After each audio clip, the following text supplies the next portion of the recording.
සුබ දවසක් හැමෝටම. ඉතින් කොහොමද ඔයාලට? හොඳින් ඉන්න ඇති කියලා හිතනවා. මේ දවස්වල ජනප්‍රිය මාතෘකාවක් වෙලා තියෙනවනේ ඉරාන ඊශ්‍රායල යුද්ධය. ඉතින් මේ කියන්නේ නම් එහෙම කාරණයක් ගැන නෙවෙයි. ඉතින් ඔයාලා දන්නවනේ ඉරානය කියන්නේ මැද පෙරදිග රටක් කියලා. ඉතින් එයාලට තියෙන ලොකුම සම්පතක් තමයි ඉන්ධන කියන්නේ.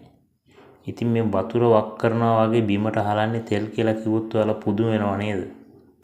මේ ඉරානයේ මුහුද ආශ්‍රිතව තියෙන වැඩබිමක්. මෙයාලට ඇමරිකාව ඇතුළු යුරෝප රටවල් වලින් බොරු තෙල් අපනයන්නට සම්බාධක දාලා තියෙන හින්දා මෙයාලා කැමති විදියට විකුණන්න බෑලු. පෙට්‍රල් ලීටරයක් ඉන්දියන් රුපියල් 2.50කට වාගේලු වෙන්නේ.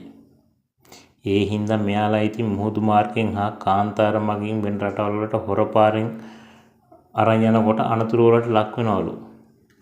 ඒ නිසා මෙයාලා මේ විදියට ලිං හාරලා මුහුදු පතුල යටින් නල මාර්ග ඔස්සේ ඉන්ධන යන විදියට දාන එකලු මේ කරන්නේ.